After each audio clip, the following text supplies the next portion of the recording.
Welcome back to our YouTube channel, Commerce Trio. Okay, 5 marks in the spread percentage ಮೇಲೆ problems ನೋಡೋಣ ಅಂತ. So spread percentage formula ಏನೈತಲ್ಲ, ask price minus bid price divide by bid price into 100. ಇದೇನೈತಲ್ಲ spread percentage formula. Okay, question simple ಇರ್ತೈತಿ. ಇದನ್ನ 2 ಮಾರ್ಕ್ಸಿಗೂ ಕೇಳ್ಬೋದು, 5 ಮಾರ್ಕ್ಸಿಗೂ ಕೇಳ್ಬೋದು. Okay, question ಏನೈತಲ್ಲ, $1 is equal to ₹60.50 minus ₹60.60. ಇದಿಷ್ಟೇ ಕ್ವಶನ್. ಓಕೆ, ಸೊ ಇದ್ರಾಗ ನಮ್ಗೆ ಯಾವ್ದು ಆಸ್ಕ್ ಪ್ರೈಸ್ ಯಾವ್ದು ಬಿಡ್ ಪ್ರೈಸ್ ಅಂತ ನಮ್ಗೆ ಗೊತ್ತಿರ್ಬೇಕು. ಓಕೆ, ಫಸ್ಟ್ ಕೊಟ್ಟಿರ್ತಾರಲ್ಲ, ಫಸ್ಟ್ ಅಮೌಂಟ್ ಏನೈತಲ್ಲ ಅದು ಬಿಡ್ ಪ್ರೈಸ್ ಅಂದ್ರೆ 60.50 ಏನೈತಲ್ಲ ಅದು ಬಿಡ್ ಪ್ರೈಸ್ ಆಗತ್ತೆ. ನೆಕ್ಸ್ಟ್ 60.60 ಐತಲ್ಲ ಅದು ಆಸ್ಕ್ ಪ್ರೈಸ್ ಆಗತ್ತೆ. ಓಕೆ, ಫಸ್ಟ್ ಇರೋದು ಬಿಡ್ ಪ್ರೈಸ್, ಸೆಕೆಂಡ್ ಇರೋದು ask price.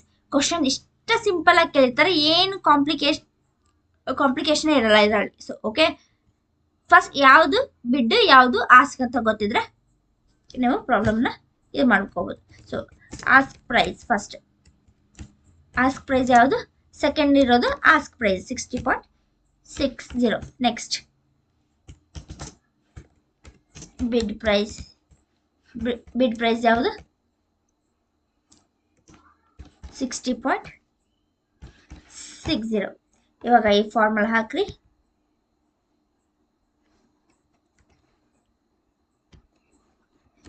Hockey ask price is 60.60 minus bid price 60.50 divided by bid price is to 60 point. Sorry. Bid price is 65.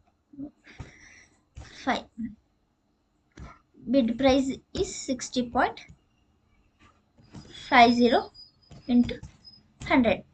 So 60.60 minus 60.50 ಮಾಡಿದ್ರೆ 0.1 divided by 60.50 into 100. ಸೊ ಇದನ್ನ ಎಲ್ಲ calculate ಮಾಡಿದ್ರೆ 0.1 divided by 60.50 into 100 ಮಾಡಿದ್ರೆ 0.1652%. ಇದೇನೈತಲ್ಲ spread percentage ಮೇಲೆ question ಕೇಳಿದ್ರೆ ಈ ತರ ಮಾಡೋದು. ಇದ್ರ ಮೇಲೆ ಇನ್ನೊಂದು ಪ್ರಾಬ್ಲಮ್ನ ನೋಡೋಣ ಅಂತ. So $1 is equal to ₹70.50 minus ₹70.80. ಈ ತರ ಕೇಳಿದಾಗ ಯಾವ ತರ ಮಾಡೋಣ ಅಂತ ನೋಡ್ಕೊಳಂತ. So first ask price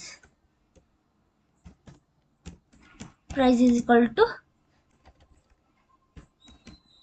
ask price. Ask price ಎಷ್ಟು 70.80. Okay, next bid price equal to 70.50. so formula spread percentage is equal to ask price minus bid price divided by bid price into 100 ಹಾಕೊಂಡು into ask price ಎಷ್ಟೈತಿ 70.80 minus 70.50 divided by 70.50 into 100. Okay, now calculate the values. 70.80 minus 70.50 will be 0.3 into 70.50 into 100. Okay, ಇವಾಗ 0.3 divided by 70.50 into 100 ಮಾಡಿದ್ರೆ 0.42%. ಇದೇನೈತಲ್ಲ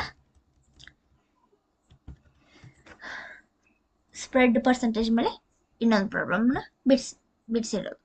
okay, thank you.